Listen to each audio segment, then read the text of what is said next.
GM everyone, welcome to today's panel discussion on acquisition of users through tap to earn games. And as Web3 continues to grow, we're witnessing the emergence of unique marketing strategies that blend blockchain technology, gaming, and user acquisition, of course. So tap to earn games are at the forefront of this shift. It's a super powerful tool for companies to attract and retain users, of course. And today we have a fantastic lineup of speakers who bring their insights into the world of Web3 and how they're changing the game for Web3 marketing. So let me introduce first Coachkcrypto, an expert in crypto and Web3 community building. Hi there. Hey, how are you? Thanks for having me on. Thank you so much for joining us. How are you today? I'm doing well. It's been a long day, but lots of great stuff happening in the industry.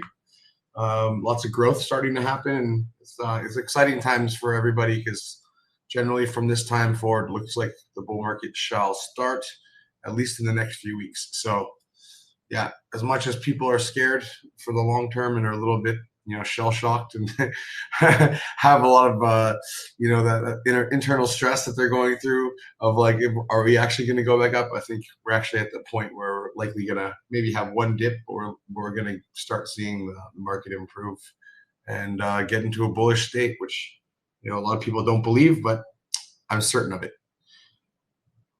We're all in for the bullish state, so let's cross our fingers. We're being optimistic in here. So we're hosting this space here today and hoping that by the end of this space, we're going to get really good news.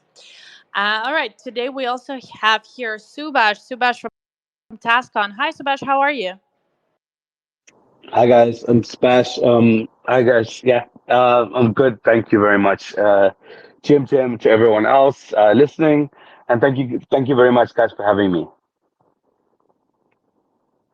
Of course, thank you for joining. We're excited to hear everything you have to bring to today's panel. We also have here Fab joining us, Fab from BoinkersIO. Hi there, Fab. How are you?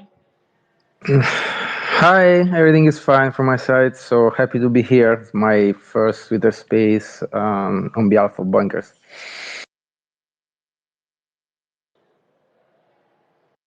Awesome. Thanks for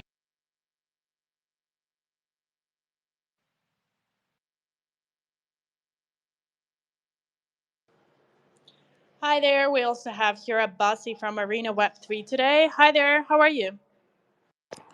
Hey guys, it's Pius Ima-Abasi here from Arena Games. It's a pleasure to be here with you all. I feel privileged to be here with some bright minds, and I'm looking forward to the conversation. Thank you. Awesome, guys. So everything is in order. Everyone is in here. Thank you so much for joining us. And today, as I mentioned before, we're going to explore how we can leverage these tap games to acquire users, how to keep them engaged and grow the ecosystem. So let's start kicking things off. The first question I'll address to Fab. Fab, let's start with the basics. Could you explain what a tap to earn game is and how they differ from traditional mobile games in terms of user engagement and rewards? What sets them apart?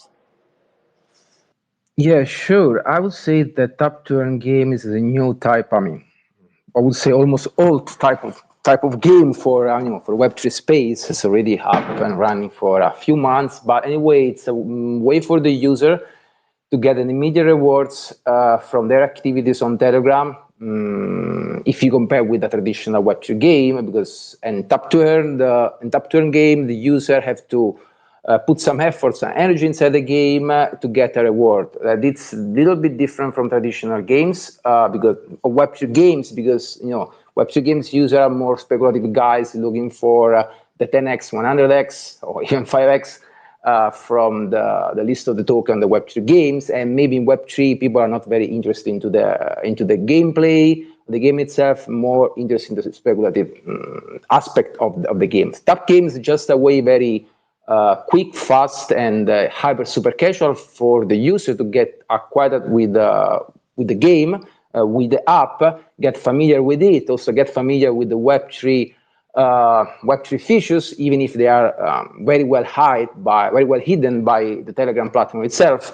And it's very convenient for them to discover, to understand, and to learn how Web3 works, or blockchain as well works, just through their thumb in a platform that, like Telegram, that is available in every phone. So for me, Tap Games what's different from the traditional Web3 game or traditional games. It's just a very fast and quick way to acquire new user. The user get familiar with the model, and then just try to keep the retention very high of the users, that you will convert at a certain point to your main product. Thank you so much, Fab. Subash, we know that user acquisition is key in the Web3 space. So how can companies that are not even game companies leverage these tap games to acquire new users? What makes games so effective nowadays?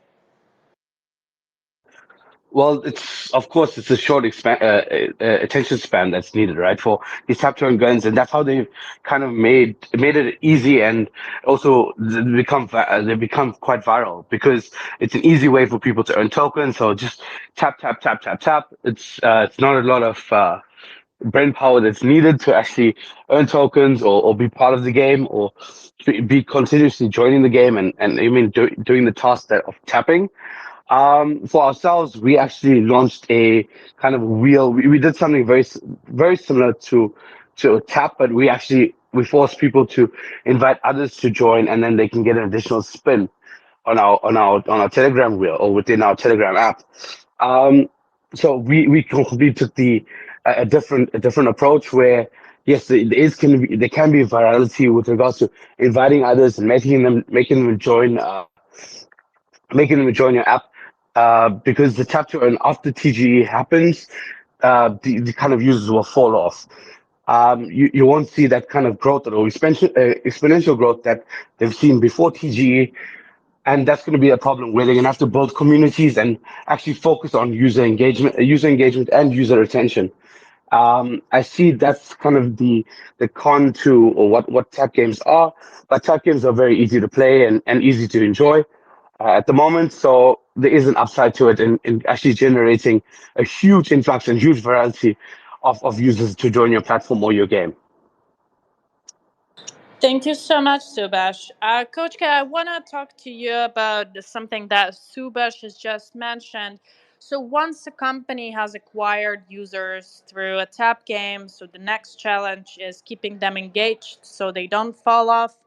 What strategies should be employed to maintain this long-term user engagement in tap games? What do you think interests those communities that are getting acquired through?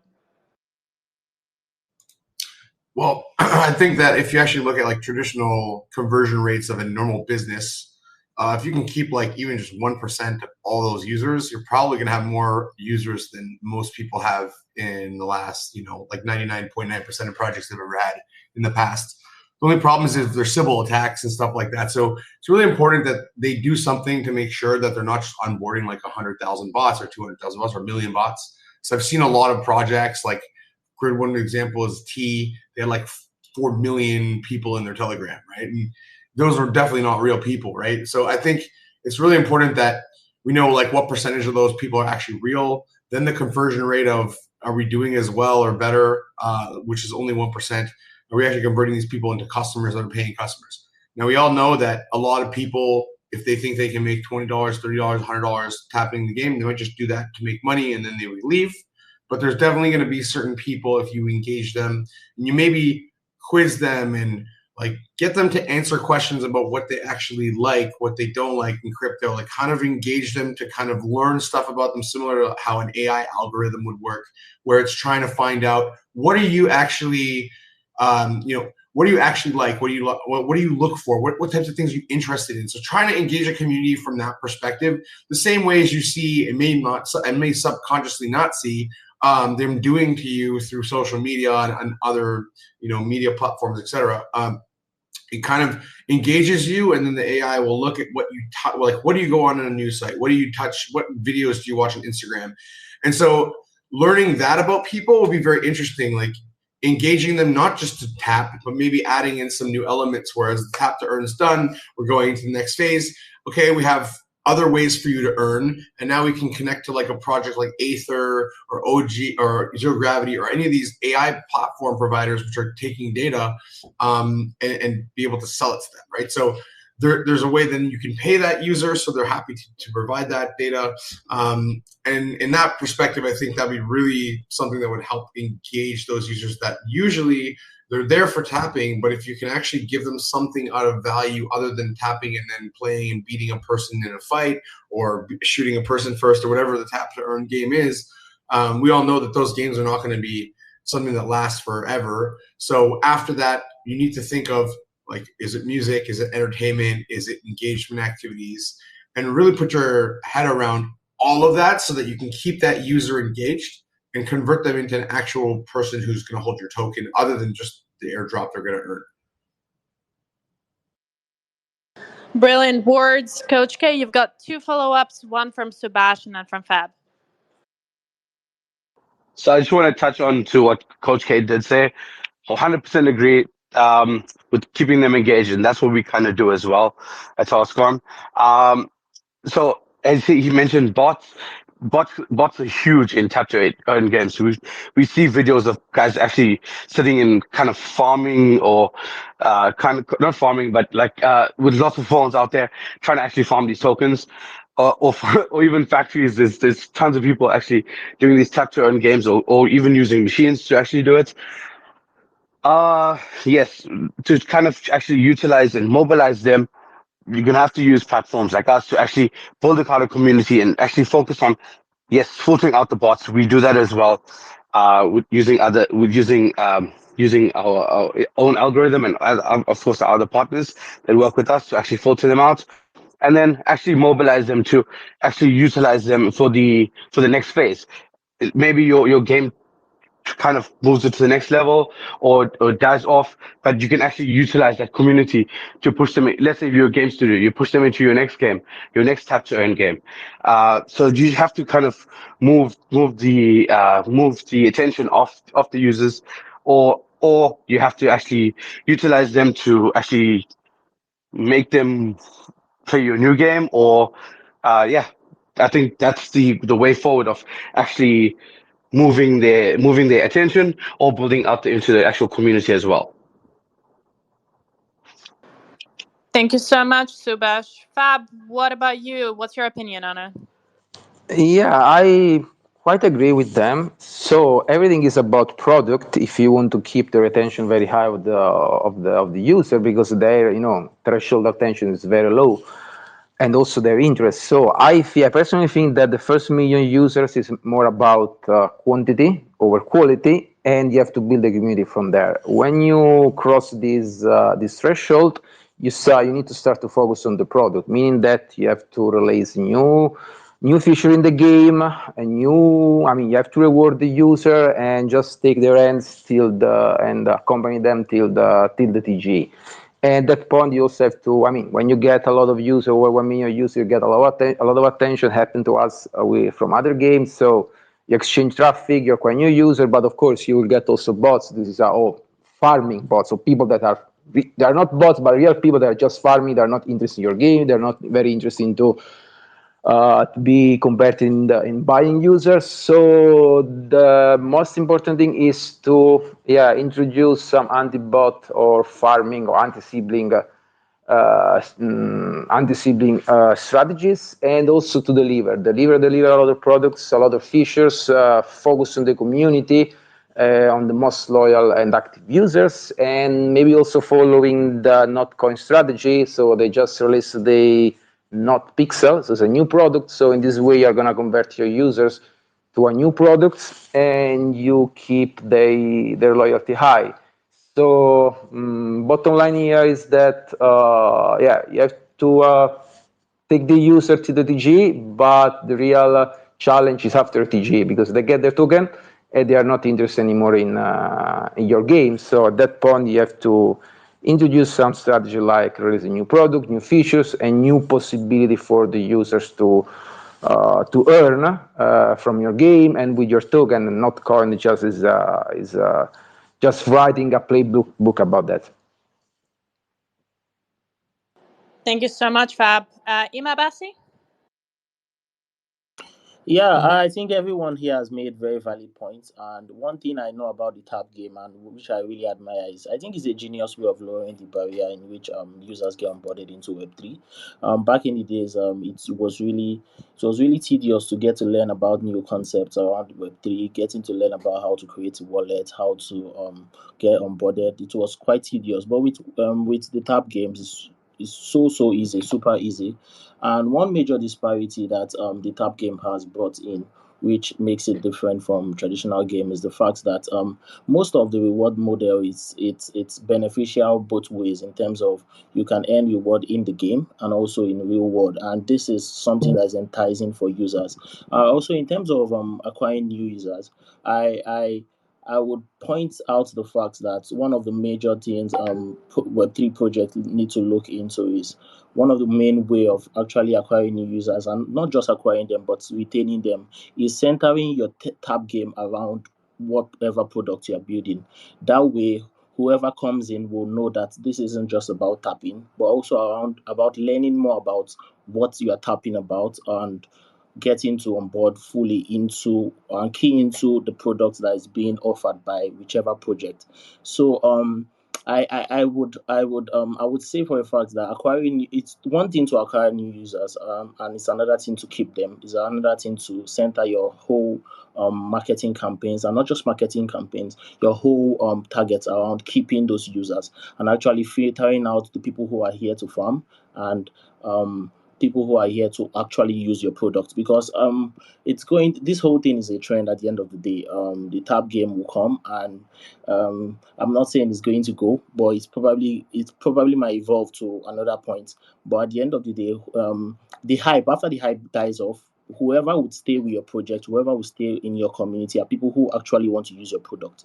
So bottom line is, it isn't just about acquiring these new users, but centering your entire marketing strategy around keeping these users, centering your gaming structure, which is your tap gaming structure, around creating products that would keep these users and retain the actual people who intend to use your products. I think that's the key thing. Thank you. Thank you so much, Ima. I also want to talk to you about the virality and the success of tap games. Do you think, like in your view, do you think the effect of it, such a strong effect, happened due to the integration of tap games and a messenger, Telegram, or do you think it's just because of the game mechanics, that the fact that it's so easy and that's what gets people going? Yeah. The ease of integration is it's one thing, and another thing is the social interaction is one key thing.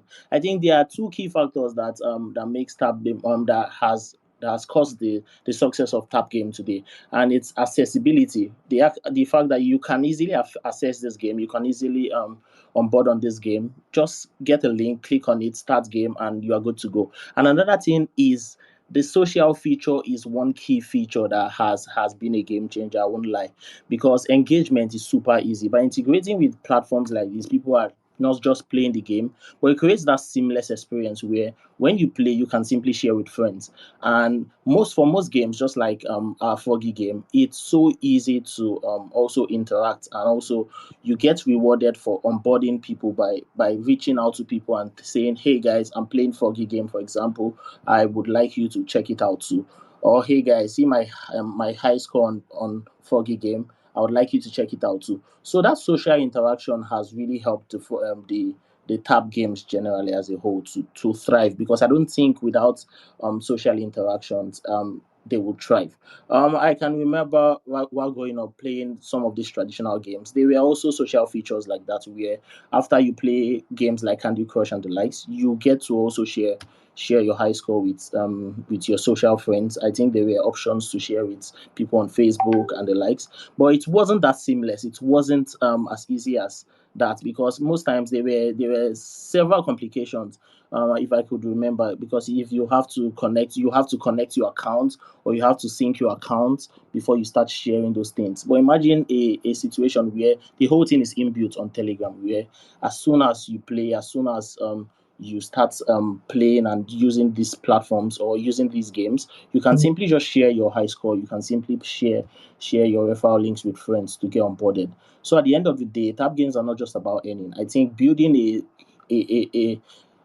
a vast social experience where you feel connected to not just your friends, but to a larger community of people playing these games as you are doing also. I think that is one of the major thing that has made tap games strive today. Social interaction has been a key feature in its ability to thrive today. So that's what I would like to say. Thank you. Thank you so much. You've got one follow-up from Fab. All right. Yeah, I will just summarize what he said. Just one word, two words, or three. The best user acquisition strategy in this case for Telegram games, because it's very easy for the user to, yeah, as I said, get to the game. Doesn't have to log in an account. Doesn't have to download any third-party software. Doesn't have to create a wallet because the wallet is already integrated inside Telegram. So that's the beauty and the powerful of Telegram itself, and powered by Tom blockchain. So very smooth user acquisition and user experience. The funnel is smooth, so there is no any big drop there. And sorry to say that I'm coming from Web3, but Telegram and Don was able to achieve in a few months, or able to achieve in the next, probably this year and the next, what the Web3 was not able to do, and to make it to get to onboard the first 1 billion users. Web3 is not going to make it. Telegram and Dot is going to make it, because they have a user base of 950 million users that are ready to be educated to understand the blockchain without see any blockchain elements beside connect your wallet and get the drop the token. And they are all, I can consider them all the users on Telegram that are into Telegram apps already Web3 users, and they don't know that. This is really the most powerful things that Telegram and Ton were able to create. So I'm very, very bullish on that. But overall, bottom line here is that the UX of the user acquisition, it's perfect compared to other mobile game, traditional mobile game or Web2 games. Wow, these are some really strong statements here. Let's live it out, see how it goes, see if it's gonna be the biggest user or onboarding place for Web3. Let's see how it goes. Subash, let's talk a little bit more. We've seen and we've heard today so many good things about the tap games. But we never really mentioned the big issues that they have apart from the bots. What are the things you think we should talk about? Something maybe you're concerned with?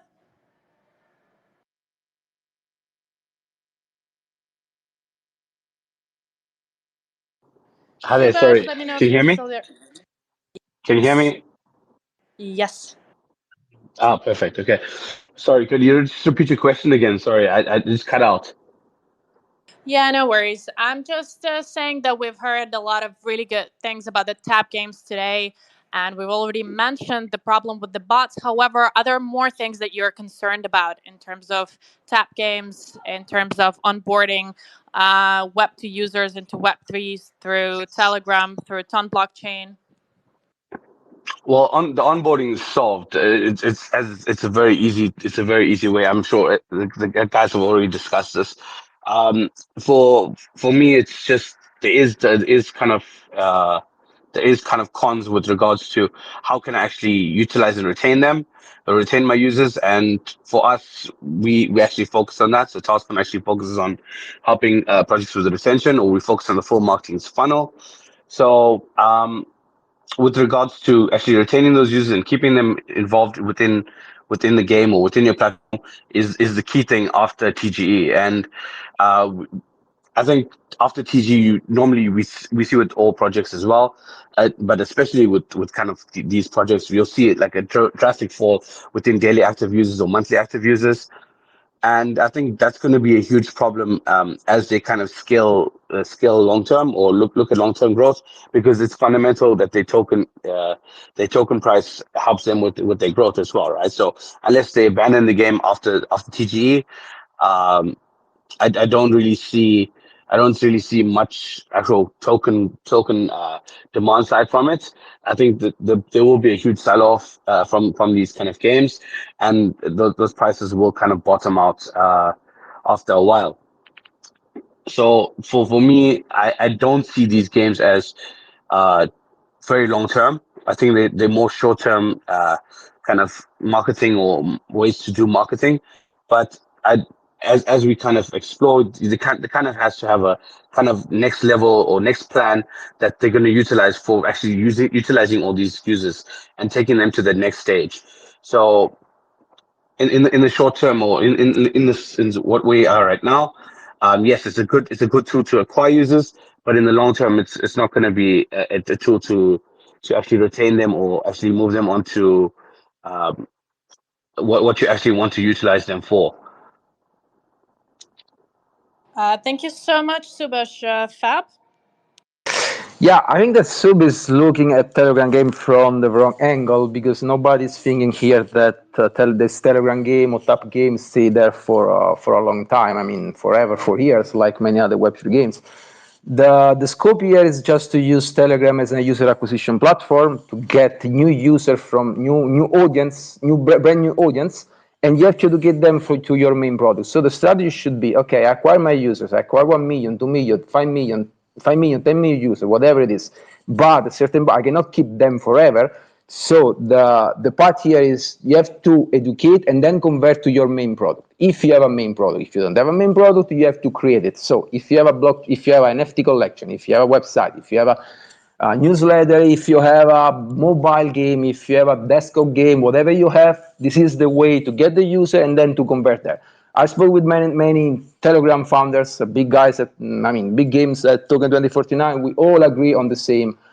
We all agree on this. So we're just using Telegram to acquire users, to get them familiar with the blockchain, and when is the time, tack, you move there you convert them to your main product.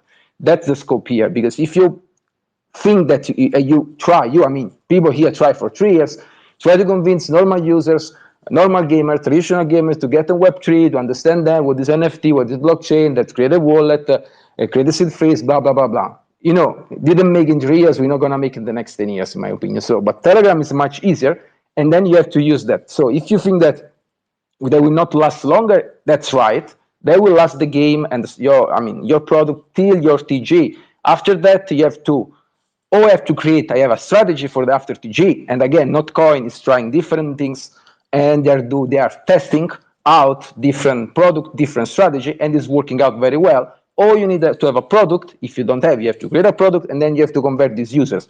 Or you can do the reverse. For example, Wirex, the credit card, the crypto bank, or crypto, call as you want, crypto card, crypto bank. They already had a product. They create a Telegram game. They had like 200,000 users in the first week. These users coming from their main product, so their ecosystem.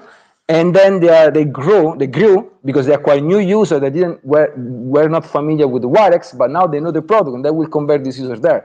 Binance do the same. OKX do the same with OKX races. Many other big guys, Web3 guys, understanding that the power, and they're doing the same. So this is just a tool or a consumer product to get your user, and then you bring them somewhere.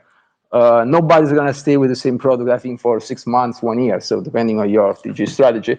But you are right that if you don't have strategy, it's not going to work. But you're coming from Web3, so we know all the mistakes that we have made in the last 4 years. So why we should make the same mistake again? So we know all the tricks and the secrets that didn't work and work out. So we can apply them now to Telegram game with brand new users that are not Web3 users at all, that believe these people will never come to Web3 through the traditional funnel process. Create a wallet, download the MetaMask, create a wallet, seed phrase, pay your gas, get some token for your gas fee. It's too much. If you're not Web3 native, you're not gonna understand it easily. Just an example: if I send when I share with my mother hamster combat hamster combat referral link, she asked me how can I play with that? I like this game, but it's in English. I don't understand. That was the only blogger there. But I'm sure if I share with her, I don't know, Axie or any other Web3 game, she will not understand. I think how it works. So just look in a different perspective. Thank you so much, Fab. Subash has a reply to you. No, I think he's totally right. We ourselves use Telegram or our TG app as user acquisition tool. We don't use it as our long-term kind of growth strategy. We follow it on, as I said, you need to have that next stage. Our next stage is our product. So our product is we drive them to either utilize our product or utilize Taskon to do campaigns or anything that they actually want to do within Taskon. So it's just something that leads them onto Taskon for us. And I'm sure that's what every other tap game wants to do as well. But most of them don't have a secondary product at the moment. Thank you so much, guys. Guys, as the last question of this panel, I'd like to have an open question. So if you have an answer, please go ahead. So for as long as we are milking this trend for user acquisition, what do you think? Are we going to see another hamster? Do you think these projects are going to keep popping up? Or do you think the big ones are going to stay and they're going to sort of form a monopoly? I personally think that because we've had so many of these tap to earn games, and I mean, like, how many people have made like a crazy amount of money from doing these things? How much time have they put in? I think as people realize there was bots and other things, there's going to be less users going to in that ecosystem. I think there'll be still a large amount, and with the diminishing return kind of on how many people will get it, because you can't play tap to earn games for 20 hours a day without getting carpal tunnel or something. So I think that you would need to figure out, what else can you do with those tap to earns. I think they'll evolve, and the people that evolve and innovate on it, as any other industry would, you would see people look at how can they do a tap to earn game, or how can they change it from a tap to earn to some other type of game. Maybe it's maybe it's trivia, maybe it's sports, and they're like simple sports games, or tapped, like, instead of just tapping games. And I don't think Telegram is actually limited to that. So it's very possible we just see different styles of games come out, which would then keep user interest. I think it could stay like and plateau at some point, and may have already plateaued with Notcoin. We'll have to wait and see. Or Hamster, actually, sorry. Will it be another Hamster? Maybe. I think it's just going to come down to what the game is and how engaging it is and what you can do. And, we've seen Candy Crush explode up, so there's no reason why there couldn't be a Candy Crush version of this, or something that is very simple, but that people really enjoy playing. I think we'll see that can continue to grow, because people can play those games on their phone as they would play any game on their phone. So I think the game quality is going to be very important. A great example of this is going from, working with Web3 games last cycle to working with Gunzilla as an advisor. You could see the difference in like the quality that comes from what was being made last cycle and what Gunzilla are about to launch. It's just a complete different, 1 to 10. And I think that if we can get that in the tap games, that's going to continue to acquire users, because people play games. Kids play games, adults play games. We all probably play games on our phone, even if it's not that often, it's sometimes. So I think we can capture that audience. It's massive. And then again, it's all converting them. So you're playing a tap to earn game, but what the hell does that actually have to do with your project? Is there any education about what you actually do? Or you're just using a game to acquire users so that Binance looks at you and says, well, you have 1 million users, we want to list you. So I think there's a lot of, you have to take a pragmatic approach, I guess you could say, and think about it in the perspective of, is the actual tap to earn game associated with the actual project? Because if there's a misalignment there, it's going to be hard to convert a user, right? It's like walking into a cell phone shop and all they have is apples and oranges. Like, it doesn't make any sense. So it has to be something that is aligned. And I think that's really, really important. And some of the tap to earn games that I've seen have absolutely nothing to do with their projects. It's just a way to acquire users. I think that's actually personally a problem. And it's really going to be an issue in the long term for projects that are doing it this way. I think there needs to be a brand association, more than just we're tapping to earn tokens. It's got to be a little bit more than just tapping and going onto Telegram and posting a 3-digit thing, and then you're on the bot or whatever. I don't think that is actually a high converting rate type of methodology. But I do think if we think about it in a more pragmatic way and we go, what do our actual users want, instead of like, here, join our Telegram, here, do this, like 800 Telegram chats later, you're not following anything. It's just a waste of your time. It's like burying your chat. So what can we do to actually keep the users engaged in the community through that game, which will then keep them playing the game and keep giving them something to do within the project? Maybe your node will be linked to your game, and if you tap to earn, your node will have a higher rate of return. Like, thinking about it in an actual practical way, I think that's the most important thing that we need to focus on when it comes to these types of games. Because yes, it's really cool that we have the few that we've had, like Hamster. I've seen a shooting game. We all know Notcoin, but they need to evolve from there. And I don't think anyone in the panel would disagree with me, and anyone at home would disagree, that if we associated what the projects actually are trying to achieve, what's their actual purpose, what problems are they actually solving, and we actually use that as may not be the main center point, it may be just a marketing tool, but you still have to link the two together, and you actually make it fun. Now you got the user keep coming back. They keep seeing new stuff because you can advertise to them. Now you can probably start to convert them over a longer period of time, because it used to be only 9 times you'd need to see something to think it was valuable from a marketing perspective. So they keep coming back and getting advertised to. You're programming that person's brain to understand what you do. And if they think it's something valuable, that person is then going to come and actually put their time and effort and actually like spend time on that app, and then actually find value in the project. And then you're going to convert them as someone who's a user. So I think that's the methodology we need to start thinking from for like the future. But definitely this has been an incredible marketing tool with, probably half bots and half real people. Thank you so much. Any other takers for this question? Yeah, I would say that Hamster and Notcoin or similar games, top games, are just a phase, like part of any cycle. So I think you're going to see more interesting games, more advanced game, more fun games than just tapping or just unlock new cards like on Hamster. And we are going very fast. So this happened how they started a few months ago. And now we are already seeing games that are much better compared to them. I mean, in terms of gameplay and quality and so on. I agree with what he said. So need to stick to, I need a brand behind, you need a gaming studio behind, you need multiple products. Otherwise, if you are, you just launch a game because you want to get the hype, but you don't have a real product behind, a long strategy ahead, you're going to disappear. It's just remind me, NFT season that they were big collection main ones. Then they are still here. They didn't disappear, but there were a lot of garbage out there, and people lost money. It would be the same here with these top games. Of course, not all of them are viable. There are a lot of garbage full of bots. But I think the more solid will survive, and will have not even survive, but will continue with their strategy for sure. But for me now, top game is just a phase of Telegram apps.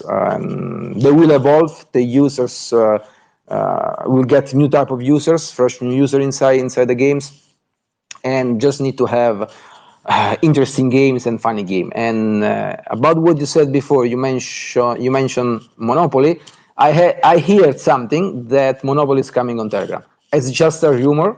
I could not verify it, but I heard that during the Token 2049. Thank you so much, Fab. Arena Games? Yeah, I think I agree with Fab. If there's one thing I've learned from Web3 ever since I got on board, it's the fact that the space will always evolve, and whoever is ready to follow suit in terms of evolving with the space is who would still keep keep becoming relevant or will stay relevant in the space. I think what we'll see is going to be a major shift in how things are going to be done. I don't think we'll keep tapping and tapping for as long. We'll just keep tapping and tapping for as long as possible.